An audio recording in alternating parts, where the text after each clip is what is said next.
Se você insiste em classificar meu comportamento diante musical,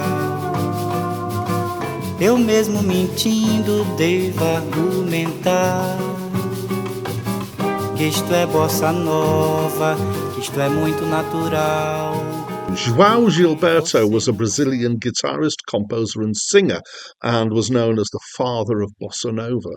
His career stretched from 1949 to 2008, which is 59 years, which is a lifetime of work, basically.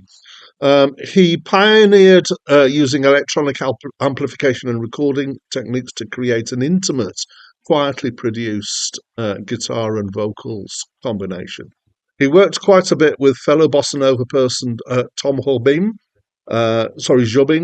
but his most famous collaboration was with the American Stan Getz on an album Getz/Gilberto, which included the track The Girl from Ipanema.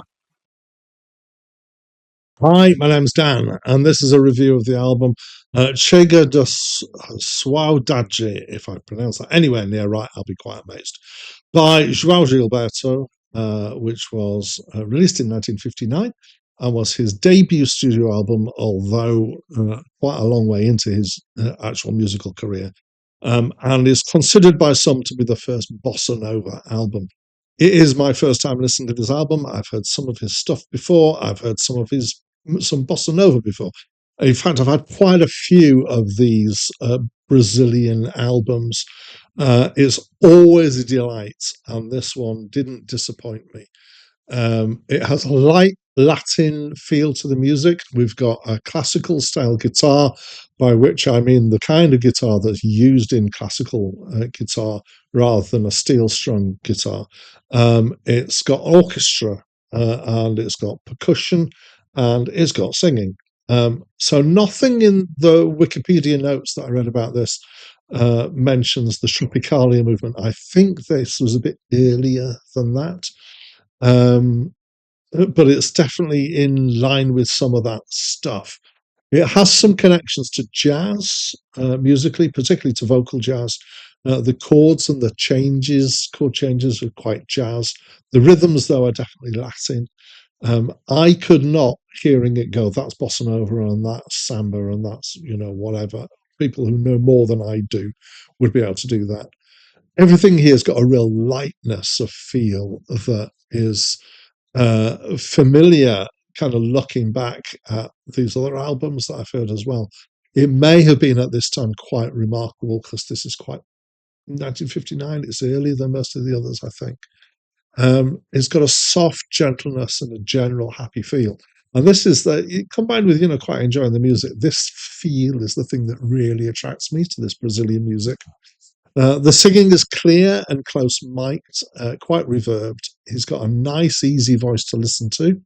And in fact, if the term easy listening hasn't become a disparaging term, it would be a perfect description of this kind of music, I think, because it's really easy to listen to. The singing is in, I assume, Brazilian Portuguese. I heard the word corazon a few times, which I believe is in both Spanish and Portuguese, means heart.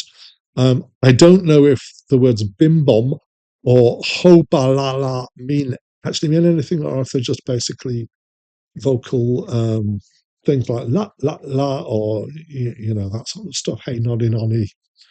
Answers on a postcard, please, if you know that they do mean anything, or that you know that they don't. I like this album. I like it quite a lot. I feel like if your life is stressful or frustrating, I suggest that you make yourself some kind of hot drink, close your eyes, soak in this album, maybe even soak in a bath while soaking in this album. That could be about the most relaxing thing that I can think of. So that's what I think of this album. As always, I'd love you to tell me what you think of the album. So please do that by leaving me a comment. But that's it from me for now.